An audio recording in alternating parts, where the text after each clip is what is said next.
You are on the road beyond. Welcome to the show. I'm Todd Duplantis. Glad to have you with us. Ike McFadden, my co-host. Ike, we're having a few technical difficulties, kind of a weird evening, but we're working through that tonight. Do you want to tell the audience what happened just now? Well, you said we were having technical difficulties. I was not part of the we. Situation, right? These things happen. But we also have someone else joining us who is usually behind the scenes. It's our producer, Pete. Pete is going to be joining us he usually knows actually what we're supposed to be talking about frequently, unlike me. Usually is the key there. Pete is the guy behind the scenes in the show, lines up our guests, and he's making his first appearance with us tonight. So Pete, say hello so we can get moving here. How y'all doing? All right, there you go. Good profile picture. All right, Pete. Hey, Ike, you corrected me earlier, but we're talking tonight about with a Fortean researcher. That's right. We've got Lon Strickler. He is, as you say, a Fortean researcher. He's author and publisher of the syndicated Phantoms and Monsters blog. He began the blog in 2005, which has steadily grown in popularity and is read by tens of thousands of paranormal enthusiasts, investigators, and people generally seeking the truth. His research and reports have been featured on hundreds of online media sources. Now, several of these reports have been presented on various TV segments and networks, including the History Channel's Ancient Aliens, Sci-Fi's Paranormal Witness, Fact or Faked, Paranormal Files, and Destination America's Monsters and Mysteries of America. He's also been interviewed on several radio broadcasts, including many times on Coast to Coast. Lon has authored several books on cryptids, and one of his most recent ones we'll talk about tonight is called Alien Disclosure. Please welcome to the show, Lon Strickler. Lon, good to have you with us. Thanks for being here.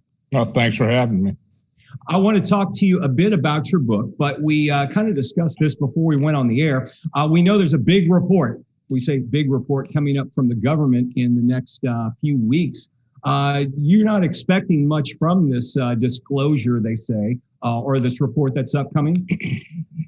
No, not really. I mean, I kind of think it's going to be very similar to what we've gotten in the past. There's a little bit of hoopla behind this.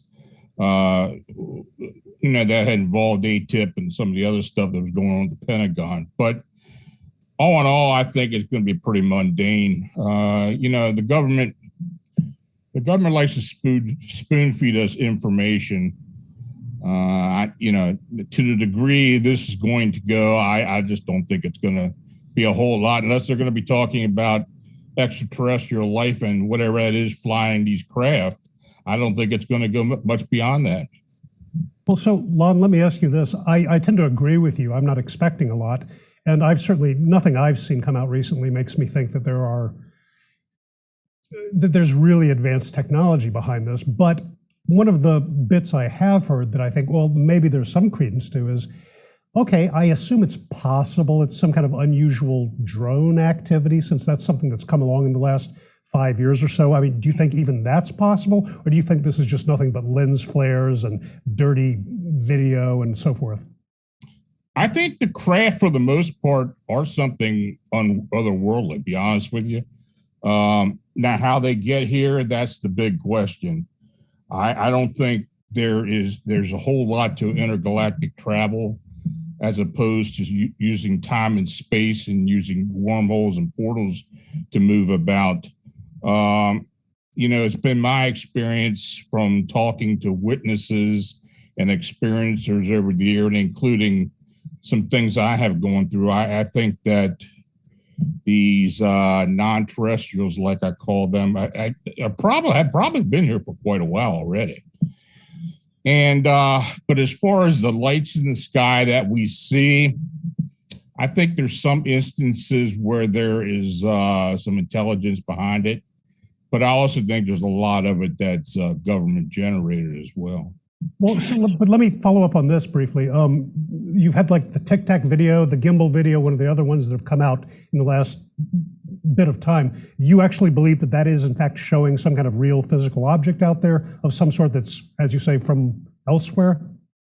Yeah, I do. I mean, just from what I've seen and, some of the actual footage themselves and some of the explanation I've heard behind it. Yeah, I do believe this is otherworldly. Now, I don't know if it's something that's being flown remotely from another location, another reality, another dimension. But I think it's something that is not being generated by the government.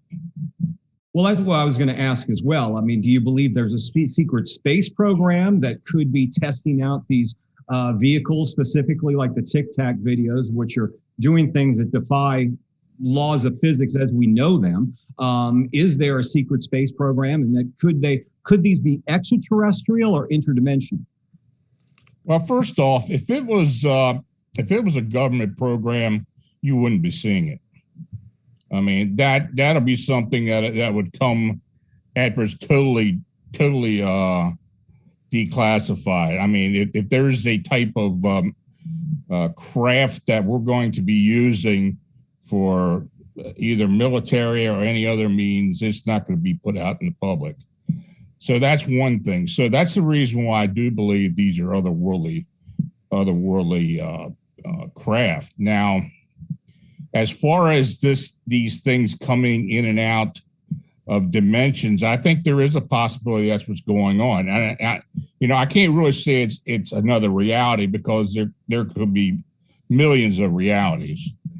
But on being another dimension, possibly. Could it be time space using wormholes from a place or another galaxy? Even another universe, that's very possible as well. We don't really have the technology to really explain that at this time.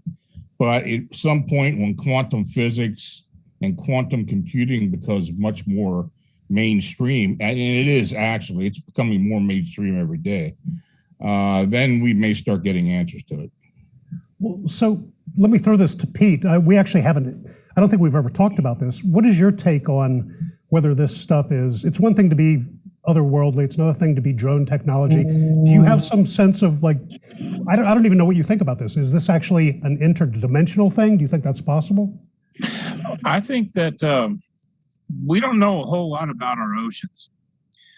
And I know that there has been times that people have discussed UFOs underwater submerged objects. I'm thinking that there could possibly be that they're coming up from there. I've heard different people discuss it with me that they've always been here. I'm not talking hollow Earth or anything like that, but I mean, we really don't know everything about Earth as we think we do. Even forests. I mean, we talk about Bigfoot. Not every part of the forests have been looked at or been explored. There are a lot of dark places still here on Earth, even in the United States. Well, sure, that's kind of my thoughts. But even, I mean, no, I agree with all that. But even that is still sort of something from this physical reality in theory. It's not Correct. Something from.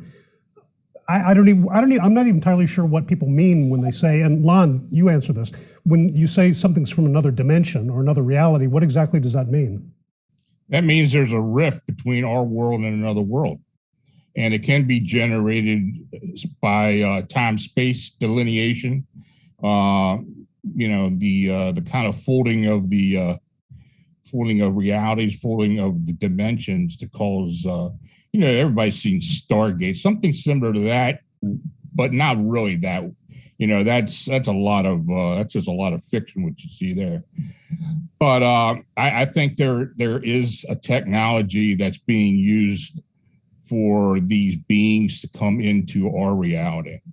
Now, I've worked with a lot of experiences and abductees for the past 40 years, and very few of these instances or these experiences or have UFOs involved. Many times there are portals or some type of opening at a location to where they move in and out. Now, specifically, I think a lot of these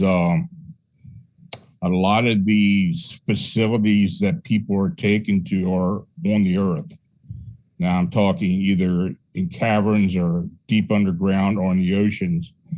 And I'll be honest with you, I think the government does know some of this.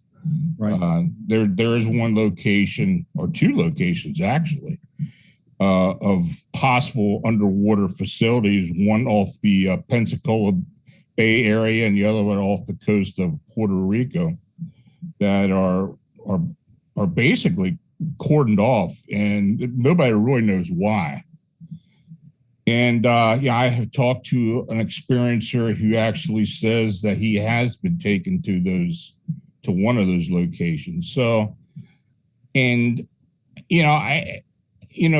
putting all the evidence together that I have heard, and some of the images and such that I have seen of these beings, and of the transports and the portal openings, I believe that this is what's going on.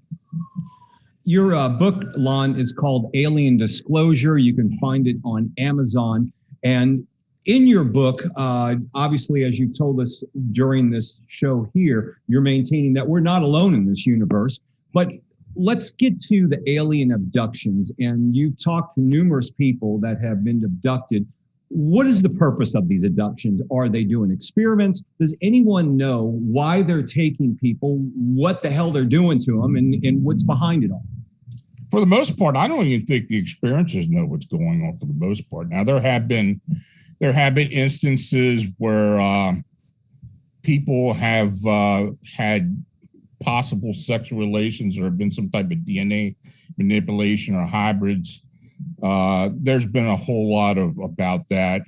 This one particular gentleman I've been working with for years, David Eckhart.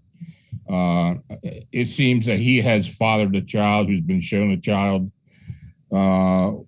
He's been forced to mate with one of these hybrid females.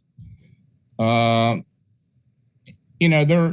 other experiencers that talk about similar experiences. Of course, there are people who talk about experimentation, where they have seen human bodies being taken to labs, and certain organs and certain materials taken from them, and they're disposed of. I've got it all written in the book. Right. As well, there has been, that's kind of the part of the alien abduction experience that started very early on, about taking tissue samples. And then it kind of evolved into the DNA, human DNA, possibly hybrids. And more so now, the abduction scenario involves a lot of different species or races of alien beings working together. And a lot of these encounters involve them actually showing people history that they know of, human history on Earth. Right. It's a lot of that now. I mean, they do that for whatever reason we really don't know. It's very, they do have an agenda, but it's a confusing one. Yeah. So let me ask you this. What I've read a fair amount about this idea of, you go back in history, you go back in mythology, you go back into religion, and you hear these ideas of fallen angels. They're entities that are from some celestial plane or elsewhere that have come down, perhaps mated with humans, had some kind of impact on the civilization. Is that something that's sort of a through line you find in your work? What have you learned about this? Yeah, I do believe that. I mean, I had an abduction encounter back in 2015, where I had been taken and shown some historical references that involved some type of non-terrestrials landing on Earth and having a lot to do with certain civilizations, in particular around the Fertile Crescent into the Egyptians. So, you know, at the time when they showed this to me, I asked, well, you know, the first thing I thought was, and I asked them, is this Atlantis? But they never really answered me. Right. But the period of time they were talking about when this started was, from what I could gather, is like 12,500 years ago. And that would have been around the time that you hear of the ancient flood happening right around that time. There's, you know, you hear that timeline. Yeah, you know, the timelines, they really don't match up. Even stuff that they tell you, they've told me, they've told other folks. The timelines are all over the place. Right. You know, until we get any more evidence to back up what telling us or anything vice versa, you know, we don't really know what has happened. You know, they really emphasized with me the Egyptian civilization and the new kingdom period around the 18th dynasty. And from what I can tell, something happened to where there was an encounter. So if my memory is correct, didn't Graham Hancock write a good deal about the Giza Plateau, the arrangements of the pyramids, how that reflects a certain period of time celestially in the constellations and the stars? Am I correct on that? And is that somewhat related to what you're talking about? Yeah, that's his. He kind of goes into the more metaphysical parts of the actual structures and why they were built. Much of what I have been shown shows that the civilization in the beginning and the actual involvement by these species with humans, and I do believe a lot of these beings who came back were originally from this planet. But that goes back much further than what most scholars will consider as the actual dates that the pyramids, the Sphinx, and such were built. I think the civilization is much older than that. Oh, absolutely. Yeah, I believe that as well. I know I want to shift gears, but kind of stay in the same realm here because we did promo on the show. We were going to talk a little bit about the Men in Black phenomena.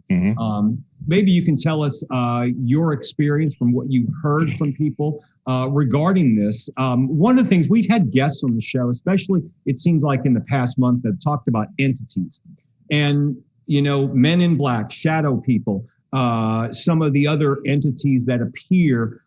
Do you think they're similar to what the Men in Black are, the ones that visit people? Or do you think this is a government agency, or is this something maybe alien related? Yeah, I don't think it has anything to do with the government. I think it is something to do with these entities, these non-terrestrial beings that are part of some type of phenomena that people are seeing. In other words, someone will see a UFO or see some type of creature, unknown creature, or some type of alien. These Men in Black just suddenly show up. I mean, it's like they show up even before the person even has a thought about reporting it. I've heard so many instances of that. The Men in Black scenarios, if you look on the map and you plot it out, most of those happen in the Midwest for whatever reason. I mean, there are a lot of them everywhere, but it does seem to be a heavy concentration in the Midwest. Now, I don't know if there's some place there in the Midwest where they all congregate, or that's a specific area where a lot of this phenomena is happening, and that they go to try to change people's minds about reporting or telling them, and they do it. They're very forceful with a lot of these folks, basically trying to keep them from talking about what they saw.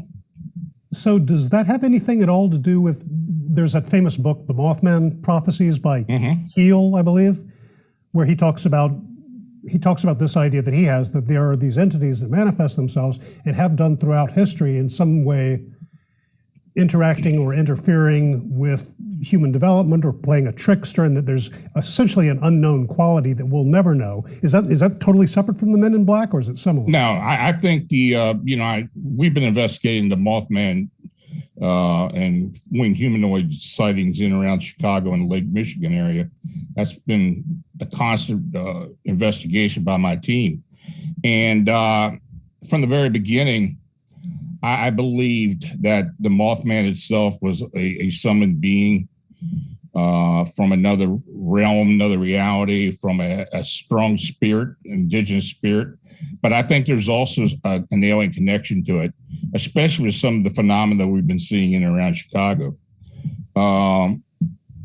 These Men in Black, I believe, were there because of that. The UFO activity in and around Point Pleasant and Mason County was also very heavy at the time. Plus, there was a lot of other phenomena going on as well, a lot of spirit activity. And to be quite honest with you, a lot of this still continues in that area. I have had at least 20 reports in maybe anywhere from Cincinnati up into all along the Ohio River Valley in the past 20 years, where there have been reports of very similar type creatures being seen in the area.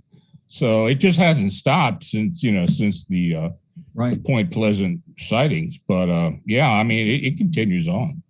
And one of his books involves winged cryptids, and you can also find that on Amazon. We're talking to Lon Strickler, Fortean researcher. He also has a blog called Phantoms and Monsters. You want to check that out on the web.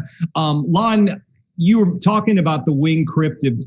Recently, I want to say in the past year or 2 years, you've had two strange sightings, I want to say in the California area, where actual airline pilots have seen someone flying near them and reported it, that it was looking like someone with a jetpack. Apparently, we don't have this technology yet. Is this something like a winged cryptid, or you think this is some guy who's created a jetpack? Yeah, I think that was human generated. I don't know what that was. That happened at LAX, and I have been asked about that a lot. I have no idea what people are seeing. It's crazy. For one thing, they got to be crazy to be out there doing that, for one thing. And, now since we haven't heard a whole lot since then, I think whoever was doing it kind of decided to stop it. Lon Strickler, where can people find you on the web? I mentioned your blog. Of course, they can tune into that. What's the best place? You go to phantomsandmonsters.com. There's a daily blog. Or my team, Phantoms and Monsters Fortean Research, is located at cryptohunters.org.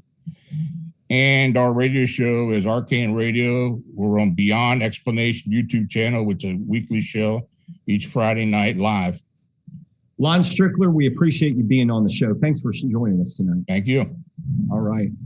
We are going to, I'm telling you, Ike, some fascinating stuff. Some takeaways you get out of it is, I've always bought into the whole hybrid theory. You found that there's a lot of books written about it, but we evolved possibly with some tampering of DNA over time, and wouldn't surprise me if that came out to be something that was verified one day.